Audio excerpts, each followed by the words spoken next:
ہم بچپن سے ایک کہاوت سنتے آئے ہیں کہ چور کی داڑھی میں تنکا۔ آئیے آج آپ کو اس کا عملی نمونہ دکھاتے ہیں۔ آج سے چند روز قبل وزیر اعظم عمران خان کے ساتھ ایک نشست میں معروف عالم دین جناب مولانا طارق جمیل صاحب نے حالات حاضرہ کی سنگینی سے اللہ کی پناہ مانگتے ہوئے بہت ہی خوبصورت انداز میں پوری قوم کے لیے دعا مانگی۔ جس رقت آمیز انداز میں انہوں نے اللہ کے حضور گڑ گڑا کر اس رب کو اس کی شان رحیمی اور کریمی کا واسطہ دے کر رحم طلب کیا، اس نے ہر آنکھ نم کر دی۔ اس دعا کے دوران انہوں نے خود کو بھی مورد الزام ٹھہرایا اور دعا میں کہا، اے میرے رب، شاید میں اپنی قوم کی صحیح تربیت نہیں کر پایا، میری قوم کے جوان دین سے دور ہیں، انہیں دین سے جوڑ دے۔ عمران خان جب حکومت میں آئے تو ان کو اجڑا ہوا چمن ملا، مالک رحم کر۔ اسی دوران میڈیا کا حوالہ دے کر بھی مولانا صاحب نے جھوٹ اور فریب سے بچنے کی دعا کی اور اس بات سے بھی اللہ کی پناہ مانگی کہ قوم کی بیٹیوں کو کیسے محض چھوٹے چھوٹے فائدوں کے لیے استعمال کر کے اخلاق اقدار کا جنازہ نکال دیا گیا ہے۔ یہ دعا مانگنے کی دیر تھی کہ میڈیا پر ہر طرف سے مولانا صاحب پر تنقید کے نشتر برسائے جانے لگے۔ دوسری جانب عورت مارچ کی پروردہ خواتین بھی مولانا صاحب پر حملہ آور ہو گئیں کہ ہمارے لباس پورے ہوں یا ہم نیم برہنہ ہوں، آپ کو اس سے کیا غرض ہے؟ آپ اپنی دعاؤں میں ہمارا تذکرہ نہ ہی کریں تو آپ کے لیے بہتر ہے، وغیرہ وغیرہ۔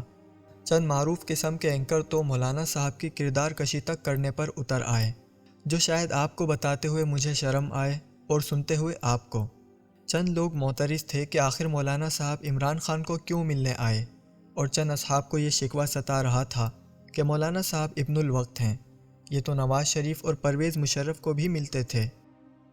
دلچسپ بات یہ ہے کہ نواز شریف اور مشرف سے مولانا کی ملاقات پر ان میں سے کسی کو بھی کوئی اعتراض نہیں تھا، لیکن آج عمران خان سے ملنے پر مولانا ابن الوقت ٹھہر گئے۔ واہ واہ، کاش منافقت کا ایک روپ ہوتا تو ان اینکر نما شیطانوں کے روپ میں ہوتا۔ اس دعا کے بعد مولانا صاحب کو اگلے ہی روز ٹیلی ویژن پر 2 پروگراموں میں لے کر ان کا موقف پوچھا گیا۔ انہوں نے یہ کہہ کر رخصت چاہی کہ میرا کوئی موقف نہیں، میں معذرت چاہتا ہوں اگر میری کسی بات سے کسی کی دل آزاری ہوئی ہو۔ مولانا صاحب تو یہ بات کہہ کر چلے گئے، لیکن بہت سی آنکھیں اشک بار ہو گئیں۔ شاید وہ اس بات پر کرب کا شکار ہو گئے کہ شہرک سے قریب موجود رب سے جس محبت سے یہ شخص جن کے لیے تڑپ کر دعائیں مانگ رہا تھا، آج انہی لوگوں سے ان کے لیے مانگی گئی اپنی دعاؤں پر معافی مانگ رہا ہے۔ کئی اینکر اور صحافی اور ان کے ساتھی جو اس لمحے سے ہی مولانا صاحب سے نالاں تھے جب سے انہوں نے میڈیا پر چلنے والے جھوٹ اور فریب کے خلاف اللہ کی مدد مانگی تھی، شاید وہ لوگ اس کو ذاتی حملہ سمجھ رہے تھے۔ مولانا کی معذرت پر جھٹ سے کہنے لگے کہ دیکھا، ہم سے معافی مانگ لی گئی، یعنی مولانا صاحب اپنی غلطی مان گئے۔